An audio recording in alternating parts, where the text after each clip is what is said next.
नमस्कार, मी आज डोंबिवली पश्चिम येथे ओमकार बाल संगोपन केंद्राच्या येथे आहे आणि आज आपण जे दृश्य पाहत आहात छत्रपती संभाजी महाराज राज्याभिषेक दिन हा या ओमकार बाल संगोपन केंद्रामार्फत साजरा होत आहे आणि माझ्यासोबत आहेत शिवप्रेमी दिनेश गावडे सर आहेत. दिनेश गावडे साहेब, काय सांगाल आजच्या या सर्व एकंदरीत या शिवराज्याभिषेक दिन हा जो संभाजी महाराजांचा शिवराज्याभिषेक दिन साजरा होत आहे या संदर्भात आपली प्रतिक्रिया काय? सर्वप्रथम मी आभार व्यक्त करतो मला इथे बोलवण्याबद्दल. ओंकारसाई बालसंगोपन केंद्र हे बऱ्याच वर्षापासून यांच्याशी कनेक्ट आहे.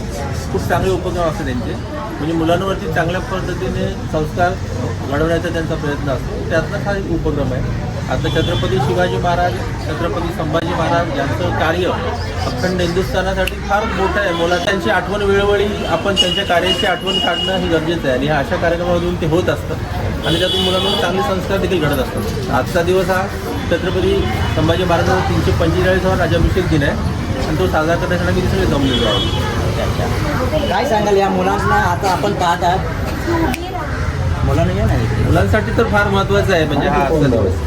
कारण छत्रपती संभाजी महाराज म्हणजे ह्यांची कारकीर्द, शिवाजी महाराजांची कारकीर्द आपण जर बघितली तर वयाच्या 12व्या वर्षापासून त्यांच्या कारकिर्दीची सुरुवात आहे. पण जर छत्रपती संभाजी महाराजांचा जर विचार आपण केला तर त्यांच्या कारकिर्दीची सुरुवात म्हणजे त्या वडिलांच्या म्हणजे त्यांच्या वडिलांच्या अगदी वयाच्या अर्ध्या वयापासून 9व्या वर्षापासून सुरुवात कारकीर्द झालेली आहे आणि फार मोठं कार्य त्यांनी केलेलं आहे. आणि त्यांच्या कार्याचा अभ्यास म्हणजे साधारणचा अभ्यास जरी केला तरी मुलांना भरपूर काही म्हणजे त्यातनं मिळू शकतो.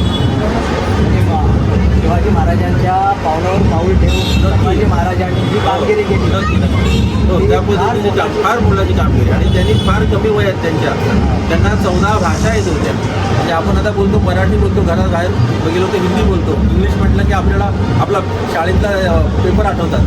पण त्या काळी छत्रपती संभाजी महाराजांच्या 14 भाषा येत होत्या. त्यामध्ये फारसी, उर्दू, हिंदी, गुजराती, बंगाली, मराठी, त्याचबरोबर इंग्रजी चांगल्या पद्धतीने बोलता येत होतं. रोल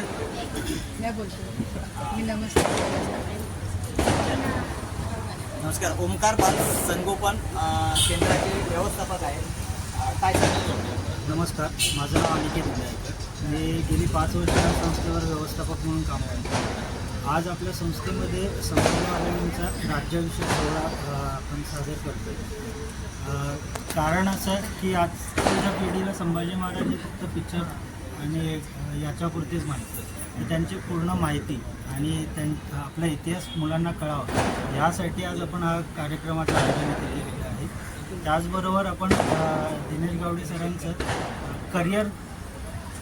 करिअरबद्दल एक लेक्चर ठेवलेलं आहे, ज्याच्यातनं मुलांना बरीचशी माहिती की पुढे काय करायचं आहे, कसं अभ्यासामध्ये कसं पुढे जायचं आहे, ह्या सगळ्याची माहिती आज त्यांना आपण इथे देणार आहे. आपल्याबरोबर आज काही कॉलेजची मुलं आलेली आहेत, पोलीस भरतीसाठी काही जे उभे आहेत त्यासाठी आलेले आहेत, तर त्यांना आपण आपल्या संस्थेतर्फे शुभेच्छा देतो. धन्यवाद. ते काय आहेत काय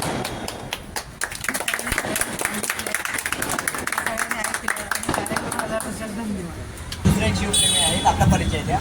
मी उदय बाळकृष्ण वेळासकर या संस्थेचा ओंकारसाई बालसंगोपन केंद्राचा सभासद आहे आणि आज छत्रपती संभाजी महाराजांची 345वा राज्याभिषेक दिनाचा सोहळा आम्ही इथे साजरा करत आहोत. त्या निमित्ताने मी सर्वांना शुभेच्छा देतो. ओंकारसाई बालसंगोपन केंद्राचा मागील 6 महिन्यापासून सदस्य आहे.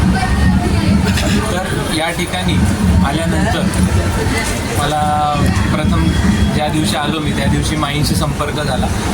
त्यानंतर माईंनी माझ्याकडे काही गोष्टींचा उल्लेख केला. त्यानंतर मी या केंद्रासाठी जे माझ्या पद्धतीने करता येईल ते करण्याचा मी प्रयत्न केला. आज कार्यक्रमाला त्यांनी मला बोलवल्याबद्दल मी त्यांचे खरंच धन्यवाद व्यक्त करतो. आणि म्हणायचं म्हटलं तर छत्रपती संभाजी महाराजांच्या कारकिर्दीबद्दल म्हणायचं म्हटलं तर त्यांनी लहानपणापासूनच खूप स्ट्रगल केलं. म्हणजे त्यांचा जन्म झाला त्यानंतरच त्यांच्या आईंचं निधन झालं. म्हणजे लहानपणापासूनच आईचं छत्र हरपल्यानंतर आणि समाजातून आपल्या विरुद्ध गेल्यानंतर कशी कारकीर्द घडवायची असते हे खरंच संभाजी महाराजांकडून शिकण्यासारखं आहे. त्यांनी वयाच्या 8व्या वर्षापासून सर्व त्यांच्या कला पारंगत करण्यास सुरुवात केली आणि त्यानंतर समाजकारण, अर्थकारण, बोधकारण या सगळ्या त्यांच्या ज्या आपल्या एका राजाला ज्या गोष्टी हव्या असतात त्यांनी त्या वयाच्या 14-15 वर्षी शिकून ते पारंगत झाले. त्यानंतर वयाच्या 25व्या वर्षी त्यांचा राज्याभिषेक सोहळा झाला. त्यानंतर 8च वर्षात त्यांच्यावर हे झालं, म्हणजे त्यांना आपल्याच लोकांनी धोका दिला.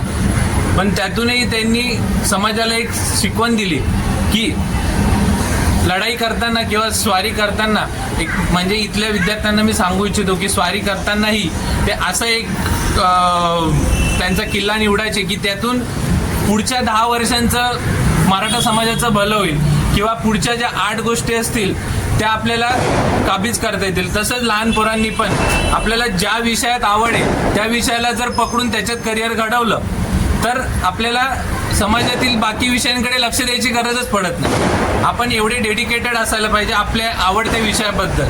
काही समाजातील काही लोक तुम्हाला सांगतील की हा विषय बरोबर नाही, तर विषय बरोबर, पण तुम्हाला त्या गोष्टी माहिती आहेत की तो विषय तुमच्यासाठी किती मौल्यवान आहे आणि त्याविषयी तुम्ही त्याच्यावर चालणं गरजेचं आहे. त्यामुळे तुम्हाला ज्याच्यात आवड आहे त्यानुसार पुढे चाला, एवढंच मी सांगू इच्छितो. धन्यवाद. मी हर्षदा हृदयनाथ भोई, प्रभाग क्रमांक 23मधनं आज निवडून आलेली, बिनविरोध निवडून आलेली आहे मी. आणि आज इथे आम्ही मिरवणूक चालू असताना मॅडमने आम्हाला आज इथे आमंत्रित केलं, त्याबद्दल तुमचे मनापासून तुमचे आभार. आणि आज या सगळ्यांना मिळून मला खूप आनंद झालाय.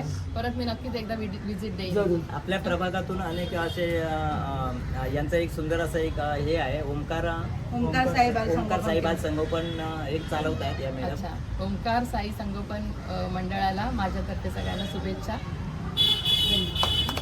सर काय सांगा? 2 शब्द. माझा पहिला प्रभाग होता 57 नंबर. मी जवळपास म्हणजे 30 वर्षापासून आमच्या घरात म्हणजे नगरसेवक हे पद आलेलं आहे. तर सर्व नागरिकांचे मी सर्वप्रथम आभारी आहे. त्यांनी यावेळेला माझ्या मिसेसला तर बिनविरोध निवडून दिले. पण माझा आता प्रभाग बदलला, 23 डिसेंबर पॅनलमध्ये आम्ही गेलो. आणि बाल संगोपन केंद्र जे आहे ते यापुढे चालत राहू, असं माझ्याकडनं जी काय मदत करता येईल मी ती नक्कीच करेन. त्या